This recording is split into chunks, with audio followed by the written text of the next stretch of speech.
Hello and welcome back to Cargo Cafe. As always, I'm your host, Libby Hausman, and I'm joined today by a special guest co-host. We have Kelly Adkins.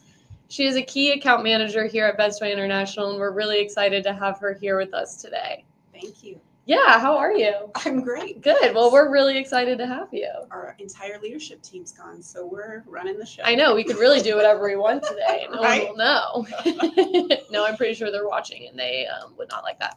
So we will stay on track for sure. So Kelly spends all day, every day talking to real people doing importing and exporting. So she's a great person to have on here today. Along with our special guest, we have Mary Rooney from KC Smartport. This is a great topic to be talking about. It's super topical for 2025, and we're really excited to get into it. As we're talking with Mary today, if you have any questions, please feel free to put them in the chat below. We'll answer them as we go along. We really want to hear from you on what you guys want to know about foreign trade zones. So I do want to note that I'm not going to give a tariff update today because next month in December, we have our leadership team here at Bestway coming on to talk about 2025 trade recap from the perspective of importing and exporting and ground freight alike. So definitely more to come on that. We look forward to having you all there too. I'm sure that's enough information for an entire show. Yes, it could probably be several shows, but we're going to try to do a whole trade recap of 2025 in 45 minutes. So definitely be looking out for that one. It should be good. So let's get into it. We're really excited to have Mary with us today. Mary Rooney is a seasoned logistics professional with over 20 years of experience working in supply chain industry. She's involved with many organizations, including the Council of Supply Chain Management Professionals, the World Trade Center of Kansas City Chamber of Commerce, Kansas City Manufacturing Network, and many more. Currently, Mary is the Vice President of the Greater Kansas City Foreign Trade Zone, the regional grantee of the National FTZ program, and on top of all of that, her and her husband own and operate BKS Artisan Ales, a craft brewery in Kansas City. We're so excited to have her on our show today to dive a little deeper into foreign trade zones and what they are and how they can help you grow your business. So without further ado, let's bring Mary out. Hi there. Hey, Mary, how are you? I'm good. How are y'all doing? Good, good. We're really excited to have you today. We really appreciate you taking the time to talk with us and kind of get into this topic. Yeah, happy to be here. Thanks for having me on. Absolutely. As I mentioned before, if you have questions, please drop them in the chat as we go and we'll get into it. So before we dive into foreign trade zones a little bit more, you work a lot with KC Smartport. I was hoping you could just tell us a little bit more about what the organization does and what you do with them. Sure. Yeah, KC Smartport is the Kansas City region's industrial business attraction organization. So we look, across 18 counties in Missouri and Kansas and attract manufacturing and distribution operations to the region. Also, we're just, generally promoting all the great things happening in Kansas City from an industrial perspective. So some specific ones, because you have some big kudos you can give yourselves, I think. Yeah, so KC Smartport's been a part of a lot of different attraction to the region. Some of the more recent ones, like Panasonic, that electric vehicle battery manufacturing plant out in DeSoto, Ellie Bowen, Houston was really a part of getting that to come into the Kansas City region. Ace Hardware's an industrial warehouse up close to the airport. Yeah. There's been a lot over the years, and there's some really great successes that KC Smartport's been a part of, along with all of the local economic development, resources within the region. So KC Smartport works closely with all 18 counties, the city, all the cities, as well as in Missouri and Kansas. So it's definitely a team effort to get a lot of those companies to come. Well, and some of those are such high profile things that we read about in the newspaper or whatnot and have no idea that you guys have been working on it for months, years, probably. Yeah, a lot of coordination behind the scenes, working with different, not just the local, but also site selectors and the companies themselves, coordinating all of the different things to, do the brokers. It's all kind of a team effort, but there are a lot of different pieces that Smartport is part of that process. Yeah, that's awesome. And so what do you do for SmartPort? So my main focus is working on the foreign trade zone side. So a few years ago, SmartPort and the foreign trade zone kind of, I wouldn't say we merged, but we came together and said, how do we leverage, all of this together? There's a lot of things that SmartPort does that the foreign trade zone can benefit from, and vice versa. So I'm focused on mainly just the foreign trade zone of how do we work with our operators, but also how do we educate and get the awareness of the foreign trade zone out to companies in the region, either that are existing or who are deciding to come establish operations here. Yeah, I think that's awesome. A lot of the guests that we have on this show just talk about all the resources that are out there, and just really spreading awareness to that is, I think, the biggest thing, because there are so many great options out there that people just don't know about. Absolutely. Yeah. Yeah. Awesome. Well, let's get right into it. Starting with the basics, what exactly is a foreign trade zone, and what purpose does it serve in international trade? Yeah, so the U.S. Foreign Trade Zone program is a federal program. So it is something that the U.S. Government created in the 30s. And really the idea behind it was, how do we make sure manufacturing and jobs and all the kind of that value-added activity stays within the United States?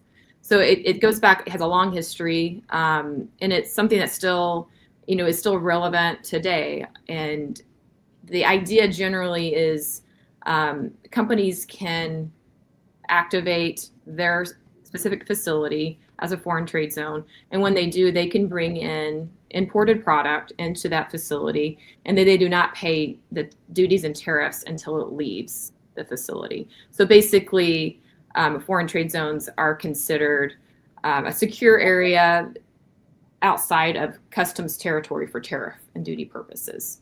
So then when it does enter into the United States, that is when you would pay the duty and tariffs that are owed. If it's exported to another country, typically those duties and tariffs are exempt, so you do not have to pay them. There are some exceptions to that, but I won't get into the weeds. But generally, if you're exporting, you can avoid the duties and tariffs on that imported product. So when you say entered into the United States, do you mean sold to a U.S. customer? Is that point, or? Yeah, I mean, it's really whatever it is. So if a company can decide to, for whatever reason, if they're selling it to somebody, or if they decide they want to, bring it into the U.S. for other purposes, maybe they're doing some other value-added activity that they don't want to do in the foreign trade zone. But yeah, whenever they decide to enter it into the U.S., that is when that duty and tariff is owed. And then you mentioned a big benefit if you export it then with duties. What other benefits beyond just duty savings does the foreign trade zone offer? Yeah, so I mean, kind of for that, I'll just say that the cash flow savings obviously is a huge thing for the duty deferral, and then there is scrap and waste. So if a company is doing some type of manufacturing, or if the product becomes obsolete while it's in the foreign trade zone, duties are not owed on that scrap or waste. There's also weekly entry, which allows companies, instead of paying that merchandise processing fee every time a shipment is entered into the U.S., they can wait and do a weekly entry, so they can hopefully reach that max MPF, and so that can be a lot of savings there for companies, especially if they're importing a lot of high value goods. Yeah, I feel like I've seen some people use it just for that benefit alone. Absolutely. That is, that's, I think, one of the misconceptions of the program is that, it's just the duty savings, right? No, actually, that merchandise processing fee, if you look at how much you're paying on that over the course of a year, and you are able to do that weekly entry, it can be a very significant savings for companies. So yeah, that's huge. There's also just some general, operational, security benefits. Our customs authority, it has oversight over the program, so they're going to be more in tune with your supply chain, and maybe there's some things like direct delivery, so that when you're moving your shipment from the Port of Long Beach to your foreign trade zone, you can move that in bond, so you do not have to worry about clearing customs in Long Beach. You can clear it when it's entered into the U.S. here at your foreign trade zone. That seems very pertinent right here. Yeah. Because there has been a variance in what the tariff might be on July 31st versus August 15th, something like that. Yeah. So I can see how maybe that little extra time gives some flexibility to your customs broker. So that direct delivery there are a lot of benefits with that, as far as, kind of the time frame, you can have a little more control over the shipment and the timing of things as well. Yeah. So we actually got a great question from Chance. Are there any public FTZ options in the KC area? We get asked this a lot. So we're in the process, we have a lot of companies looking for that. We get a lot of inquiries as well. We'd love to have that. We have one company who's in the process of applying for a public FTZ at the moment, but we do not have one that's activated, I would say, currently. Are they like a warehouse?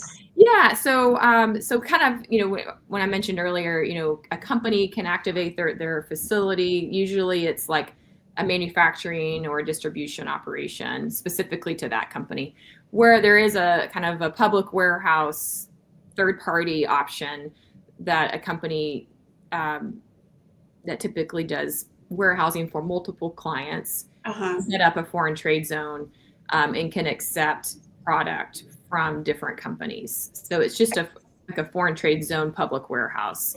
And it is very beneficial to companies, especially if they have, they need overflow storage in their current FTZ, or if they have season benefit of storing it in a foreign trade zone for a period of time. I can see project-based things. Yes. Like if you have a huge international project, that would be a good one. Or if you're setting up your own FTZ, that takes how many months, Mary?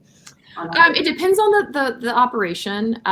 Warehousing foreign trade zones typically are a little quicker than maybe a manufacturing foreign trade zone. There's different requirements for warehousing versus manufacturing, just because when you're manufacturing, there is in a typical scenario right now, there's some nuances to this, the inverted tariff benefit, which I didn't mention for my manufacturing. So that gets into when you're bringing in, multiple components, have all of them, the components have different tariff and duty rates. And then when you manufacture it into the final product, typically in a foreign trade zone, you can pay that final duty rate of that, whatever the end product is, if that makes sense. Is that the production cost or the cost that you sell it for? So it would be the value of the product that all the components together. All the components, yeah. Okay, I had that question real world one time, so that's why I was glad you brought that up. I thought, yeah, I mean, so like when you're looking at the customs value is all of the foreign materials that are brought in. Okay. But the final duty rate, I'd say typically right now there's some things going on with some of the tariff language that would need to be considered for companies if they're evaluating this. But typically you can look at that final product's duty and tariff rate, and that's what you're paying. So for example, one of our manufacturers imports different components to make motors. So they're, bringing in a lot of different pieces and parts, and then they pay the duty rate typically on that final motor versus all the components that they brought in. Mm-hmm. So if that, you do have to look at the countries of origin and all of those things to figure out that final value of the product. Sure. Well, I can see why that would be, again, that public FTZ could be beneficial for people that are trying to set up their own FTZ or to try it out and see if it's beneficial to their company. Yeah, and then another thing that some people have used, temporary, public warehouse. If you are doing a manufacturing foreign trade zone, the production equipment, so you can bring in that production equipment and store it in the foreign trade zone and not pay the duties on that until you actually have it operational. I can see that being a big one too. So somebody like Panasonic, some really big company that has a lot of equipment, that's a huge cash flow savings for them. They can wait to pay that duty until the product. You do have to pay it eventually once it's operational, but that is something that, especially in manufacturing scenarios, is a huge savings. So cash flow being the key component to most of your answers, it seems like, though. Cash flow, and then also the weekly entry, and then the flexibility of, if you decide, there's no time limit on storage. So unlike some other bonded, like a bonded warehouse or some other programs, there's no time limit. So you can keep something in a foreign trade zone for as long as you want.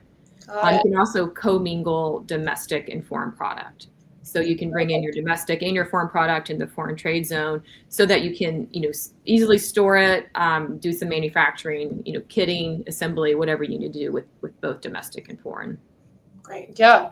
Can you walk us through how a company goes about becoming a part of a foreign trade zone if they're not trying to establish their own at their facility? So if they're not trying to establish one? Yeah, both scenarios. Okay. It's probably easier to start with if they are trying to establish one at their zone, because if they're not, then they'd go to a public warehouse, which but there are still some kind of different requirements there. Yeah. So if somebody's looking to do a foreign trade zone in their current facility or a new facility that they operate, there's an application process. So there's the U.S. Foreign Trade Zone Board, who we report up to from the grantee perspective. They have an application that is required for any new FTZ operation. If the company is within our zone or another grantee zone, there's an application called minor boundary modification. So basically, we're just expanding our service area. It includes, so our current, I'm going to back up a little. Our current service area includes 9 counties in Kansas, 23 counties in Missouri. If they're within that greater Kansas City Foreign Trade Zone service area, that's when we would do that MBM subzone application. Okay. Acronyms there. Yeah. If they're outside of a grantee zone, there's a kind of, you have to either expand the zone or you have to do a different type of application. But I'm going to assume that they're within our 23 counties in Missouri and 9 counties in Kansas. So we would help with that initial application. It's pretty straightforward of, where is your facility? What is your square footage? What's, kind of provide a general map. And then we have to get customs, our local customs authorities concurrence with that. There's a few other requirements. That initial application then goes to the U.S. FTZ board to approve. Once that approval is in place, which typically takes 30 days now, right now that might be a little longer. Then you get into the activation period with our local customs group. Okay. Yeah. How long does that activation period usually last? So it depends on, so there's certain requirements that the company has to have in place. So if they have a lot of those requirements already in place and they can submit an application for activation to customs, that's great. But a lot of times the companies take a little while to get their security protocols, their operator procedures, some background checks. All those things have to be in place. And then once it's submitted to customs, I would say typically 30 days. Again, I have to give the caveat of things have been a little different lately. Yes.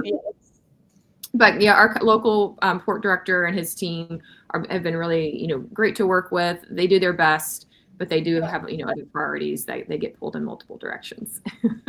Right. So it's a bit of a lengthy process. So if it's something that people are considering, would you just recommend starting the process? Yeah, so you can get, that initial application I mentioned, just kind of that approval from the US FTZ board, you can get that in place and then wait to activate until you're ready. So if you're somebody's just kind of thinking about it and it would be strategic direction that they want to go, I would start that application process now.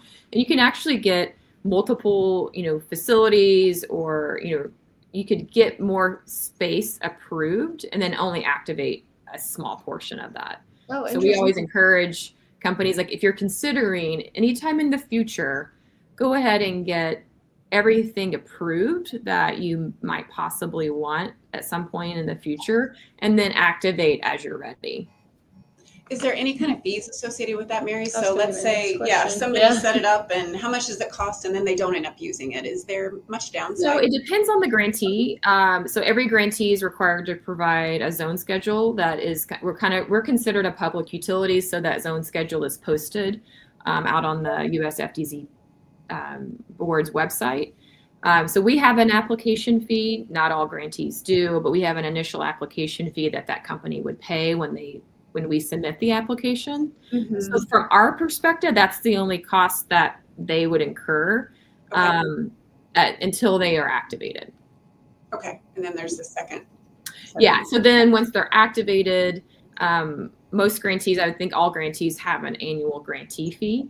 Okay. That is, it changes based on, for us, it's based on if it's manufacturing versus distribution and the value of goods they're bringing in. Some grantees do it differently, but that's how we've structured it. Just to, manufacturing is a little more time intensive from things that they have to comply with, but Right. but that's how we structure it. Every grantee has a little different process. So based on where they're looking to set up the FTZ, that you can access the zone schedule out on the US FTZ board's website. Thank you. Gotcha. Yeah. What businesses or industries do you think benefit the most? Do they have No, to be an importer and an exporter? Kind of a two-part. Yeah, I mean, I think obviously you have to, for this program to provide any value, you do need to import something. And I would always say it's either like high value goods or a lot of goods, a lot of quantity of goods. Mhm. So the value has to be there from you don't have to volume wise import a ton, but there has to be some benefit either to you as a company or to your clients. I We have figured one there of had our, to be export to follow. Sorry, I didn't mean to. there doesn't have to be an export. Okay. I mean, most of our operators do have exports, but you don't have to export because the savings of that cash flow savings and the weekly entry. So for one of our operators, they have a huge warehouse out in Edgerton. Most of their products staying in the U.S., but it's just that cash flow savings and weekly entry savings that they're seeing benefit. Okay. So that's definitely a misconception I Yeah. probably had with that then. That you have the export is where you get the value, or Yeah. I mean, there is definitely value there, but it's not Mhm. like if you're bringing in a ton of product, and that like you said, that merchandise processing fee weekly entry can be huge Right. savings. Gotcha. Yeah. So that's your answer then on what businesses and industries would benefit. Well, I mean, I can go a little deeper into that. So I'd say, we here locally we see agricultural manufacturing. So like Bear Crop Science, they have an FTZ where they're bringing in a bunch of a product in from a chemical perspective. Pharmaceutical has become an industry that has seen a lot of value in the zones for multiple reasons. One, you can bring in the product into a zone before it's FDA approved. Oh. So it can be closer to the end consumer when it is FDA approved. So there you can do testing and some other things within the zone. So that the pharmaceutical industry has seen a lot of growth there. And export, obviously, that can be a benefit for that industry as well. Automotive over the years, a lot of automotive suppliers. There's a lot of automotive manufacturing in the southeast that we see have a lot of foreign trade zone activity. Not here locally, but there are a lot of oil companies, petroleum that see value in foreign trade zone. But locally, it's really manufacturers like Kawasaki up in Maryville and Boonville. So a lot of textiles companies can see benefit too. So there's a range of industries, but I'd say it's a lot of you have to import product, right? Yeah. Mhm. Yeah. So it sounds like it's kind of high value products or high volume products, kind of a mix of the both. Mm-hmm. Yeah. So how have supply chain challenges over the past few years kind of changed the way that companies are thinking about foreign trade zones? I think a lot of companies are actually considering them more than they have before. I will say, Chris and I, my colleague, Chris Gutierrez, we've received more inquiries this year than we've ever received about foreign trade zones. Yeah.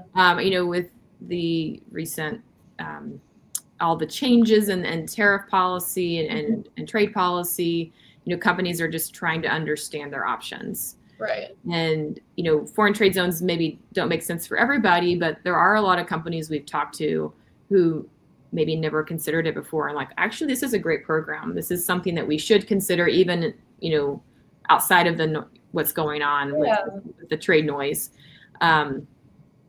So yeah, it's definitely changed. There are some nuances with some of the executive orders that go with the tariffs that make foreign trade zones a little more, you have to understand how to enter product into different statuses. So there's different statuses of when it comes into the zone, and you have to make sure you're entering it the right way, which could change some of the manufacturing benefits mainly. So you just have to really dive deep into your supply chain and understand, is this program really going to save us money, or is it going to add value in any way, or is it going to add value to our clients? Mm-hmm. So I don't know if I answered your question, but it's definitely something that I think people should consider and at least explore to see if it makes sense. Yeah, well, I think it's interesting you talk about how this year you've received like a higher volume of people interested in foreign trade zones. And something that you said before we jumped on this live was that you're talking with a lot of people that are probably only talking to you because of the recent changes in tariffs. And then as they learn more, they realize that this actually could benefit them, even when things are stable and stuff. So I think that's an interesting kind of effect of the tariff changes. Absolutely. Yeah. I mean, it's amazing how many people that, we have a group of, companies we're always trying to proactively reach out to because we think that, hey, they could benefit from this. Right. And this year, I would say about half of those people on those company contacts have reached out to us directly versus us engaging them. So, it's been a very active year and very positive, and we've had a lot of new operators. Companies look at the program and find benefits in different ways. It's not one thing for everybody. Mm-hmm. So that's why I say you really need to analyze it and see how does it impact your specific supply chain, because we can give you high level, but until you dive deep into your products, what you're doing with the products, is it staying in the U.S., is it going to another country? You don't really understand the complete value. Right. Yeah. Besides my misconception that you have to import and export, what misconceptions do you see? Yeah. So, we hear this a lot. Like, one, I think I may have already covered this. If you're bringing it into the U.S., you can't avoid the tariffs. It's not a loophole. It's not something that you can get around things. Right. But you can, defer and delay them, or like we mentioned earlier, if you export, there are some options to not pay the tariffs and duties instead of doing the duty drawback. I think I mentioned earlier, a lot of people think you can only bring in your foreign imports into there. No, you can commingle domestic and foreign. The other thing, it kind of goes back to, I think, the origins of the foreign trade zone program, that you have to be inside of a designated logistics park. Like, right. That's how it used to be, right? This piece of land is the foreign trade zone, but no, actually you can activate your current facility. Like, you can stay in your warehouse or your manufacturing site, and that is the foreign trade zone for your company. So there's a little, some people think they have to move or they have to push it to another spot, but no, you can stay where you are and follow all of the security procedures and things that customs requires, but you can stay where you are and do it. I feel like I've heard somewhere around the line that Kansas City has more foreign trade zones, or is that correct, or is that a misconception as well? I think we have, like I mentioned earlier, we have 23 counties in Missouri, 9 counties in Kansas. I think and then just that parcel of land is so big for a grantee. And then also because of some historical magnet sites that are still approved. So like KCI is a magnet site, meaning they have a parcel of land, like I mentioned, that is kind of pre-approved, right? Okay. So the company is located within that magnet site. They do not have to do that initial application that I mentioned. They just have to get activated with customs, so that we have more, like I think 450 million square feet. That's kind of approved foreign trade zone space, if that makes sense. Like including those magnet sites and operators that have their space approved as well. Yeah. We just had another good question come in. Are certain industries more likely to qualify for inverted tariff advantages than others? It's a great question. I don't know if it's a matter of qualifying. I think it's a matter of what you're manufacturing and where you're importing from. So you just have to look at all of your different products in components and do an analysis to see what that final duty rate is. That going to be lower than the components you brought in? Yeah. And then there's also, like I mentioned, there's some nuances with the status of the product when you bring it in. It has to be kind of gets locked in due to the executive orders with tariffs. So that there are exemptions. But most companies, if you're manufacturing something, there could be a potential for that inverted tariff duty or savings. That's getting close to talking to your customs broker. Right. Yeah, exactly. That gets a little to the So I think anybody could potentially save from it, but it depends on the country of origin of the product, the duty and tariff rate when it enters, and then the final duty and tariff rate. One thing I will mention that we've seen a company here locally take advantage of, and I shouldn't say take advantage of, but like utilize the program for, they were able to bring in steel from China, bring it into their zone, manufacture it into the final product, and then export it. So when you do that, you're able to avoid paying that high tariff rate on that China steel. But it has to be separated, and you have to keep track of it. And then when it's exported to a foreign country, then you do not have to pay for that higher tariff rate. But you can't commingle your steel from China with your U.S. made steel. Okay. Yeah. And that does get, that is an additional approval so anytime you're manufacturing and applying for a production authority, that is an additional approval with the U.S. FTC board. I would think the documentation would be essential. Yes. Process that you just said as well. So yeah, you have to have, part of getting activated, you have to have a really good inventory tracking, obviously, because a lot of it comes now down to, if customs walks in the door and says, pull me a report of everything in your facility, you have to show which product is, where it's located, what's foreign, what's the country of origin, when did it arrive, how long has it been here, all those things. And then, domestics over here. So you have to have really good tracking of all your inventory. Right. Because customs is really ultimately what they're wanting to know is which product has duty not been paid on yet. Right. Of course. That's ultimately, if you think about the basics of the program, customs just really wants to know which product has duty not been paid on. Yep. Right. If you have to keep track of it in certain ways, all of that. But they want to know when it leaves and goes into the U.S. commerce, that duty is going to get paid. Yep. Yeah. So is there other countries that have similar programs or? Yeah, I think a lot of countries, Canada and Mexico have comparable programs. They're called different things. There's free trade zones, which are different, but there are, programs around the world that have similarities.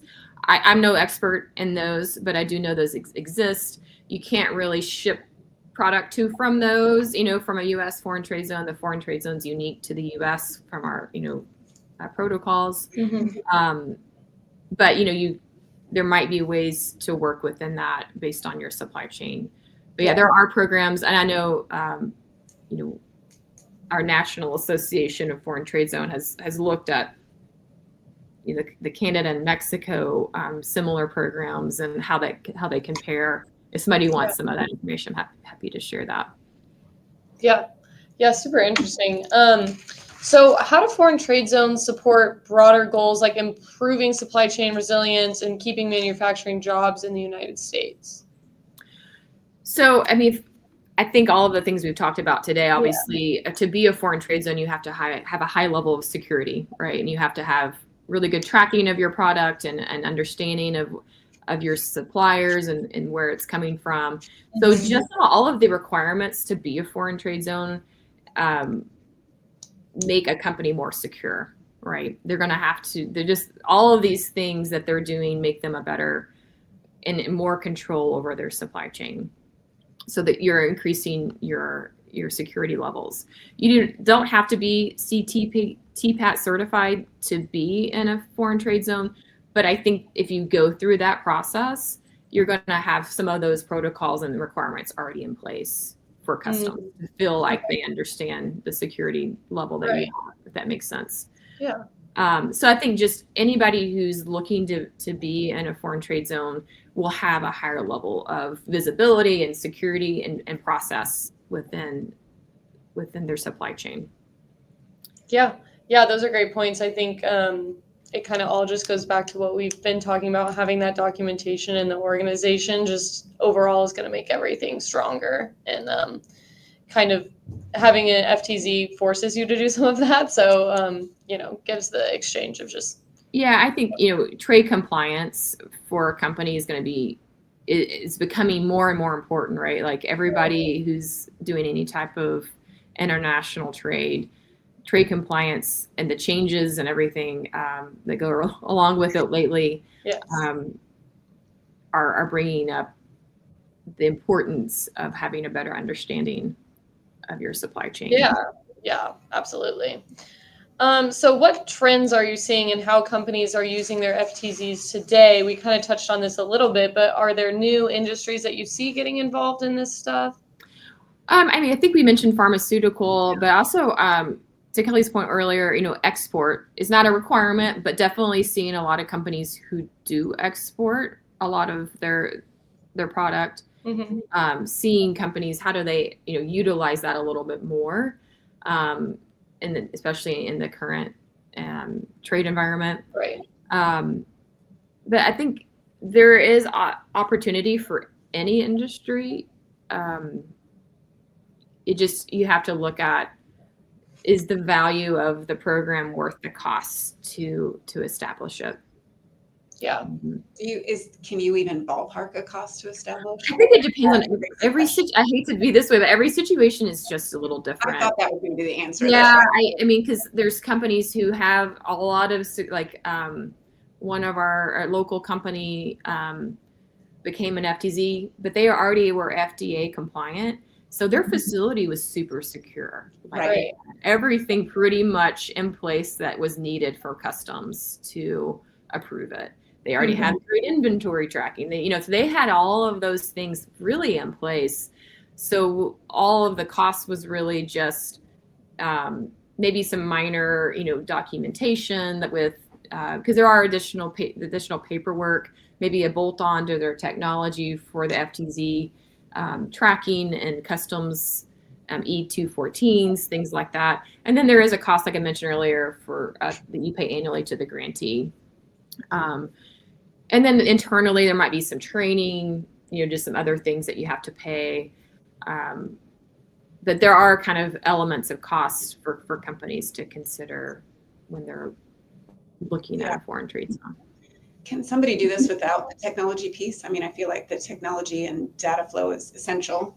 It is. I mean, I will say there are some companies who can, if they're, I wouldn't say small enough, but maybe don't have as much volume of product, can probably manage it on a spreadsheet, if they have a really good procedures in place. But if they're a bigger company and have, an ERP or technology, it probably needs to interact with that information flow somehow. Right. Yeah, and then what kind of partnerships and coordination are needed between the businesses, the logistics providers, and the government agencies to make everything run smoothly? Yeah, I mean, there's a lot of coordination. I'd say, if you are currently working with customs broker, international freight forwarder, that's going to be key because the paperwork flow is important. That group or somebody else may be able to do that at kind of cost benefit analysis to make sure there's value there for you. Right. If you don't have that relationship, it's like finding those people. There's, different trade consultants who are FTZ experts who can help set up things as well. And then having a good relationship with the customs port director and team are important too, to have that good communication flow. Yeah, which they are accessible. That sounds intimidating, but they are. It's especially here locally. I can't speak Right. to all port directors and teams, but for us, they have been very supportive, and we have a really good relationship, and can easily interact with them and ask questions if needed. yeah, I remember hearing that around. So Yeah. as we are getting close to the end, if you have questions, go ahead and put them in there a little so that we can get a little advance notice here as we wind down. But my last question personally is just, what do you think the greatest opportunities for growth or innovation is in the foreign trade space or the foreign zone? Yeah, I think there's, every situation is a little different, but I think one of the more recent policy changes around 321 de minimis, if you're familiar with that. Yeah. That was something that as a National Association of Foreign Trade Zones was trying to get parity. So we were trying to get parity with that de minimis policy. Well, now that has, I guess, potentially gone away for, I don't know for how long, but for right now it's gone. That makes it something where companies may look at FTZs for e-commerce, which they hadn't before. Okay. Interesting. I would say typically hadn't, because they could import that e-commerce shipment, if it was $800 or whatever the value was, Right. or below, Right. they didn't have to pay the duty on that. So now companies may look at FTZs as an opportunity to have for e-commerce, even though they still have to pay the duty, but they can defer it, and or if they export it and have to pay it. So Yeah. it may bring more e-commerce opportunities back into foreign trade zone operations. That makes a lot of sense. Yeah, so I think that's an opportunity for companies who are exploring options with that. Yeah. As policies change, as everything's changing all the time, I think there's always a use case, right? And it just takes a little time to evaluate, but the long-term savings could be potentially great for companies, and it might keep jobs here.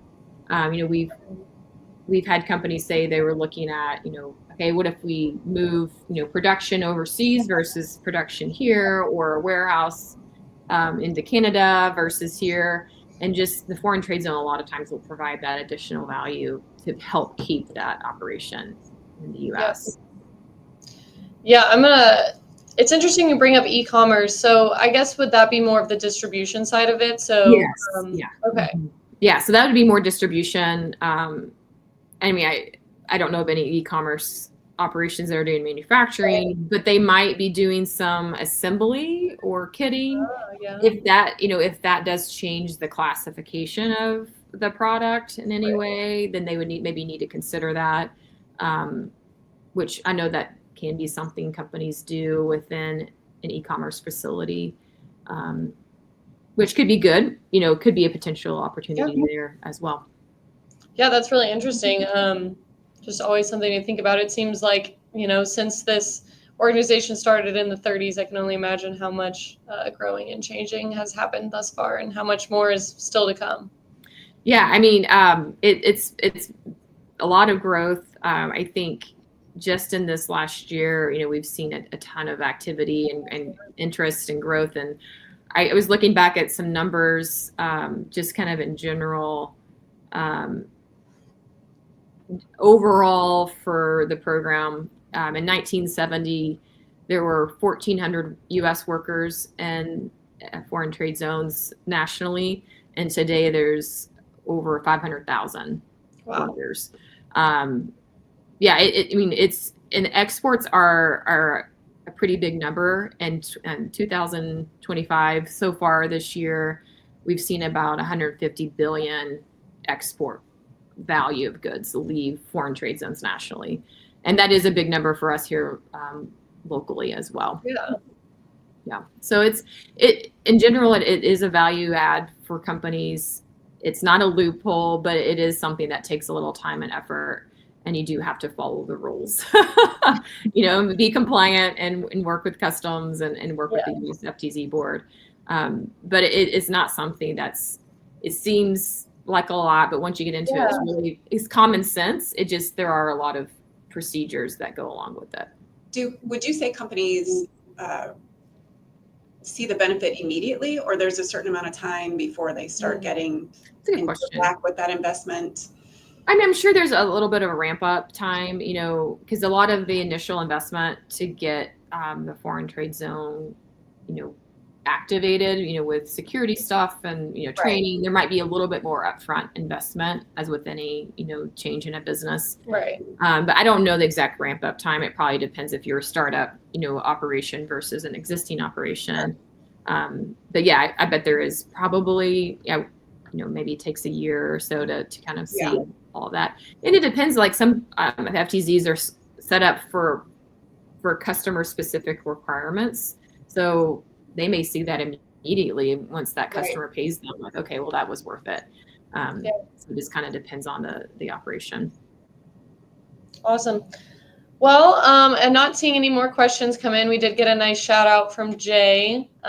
He says, great job. We're so fortunate to have you, Chris, and the team driving trade in our community. And then, obviously want to echo that. We're really thankful for you coming on and chatting with us and spreading awareness and education. That's something we're really big on here at Bestway. So we just want to thank you and your whole team for being willing to sit down and chat with us today.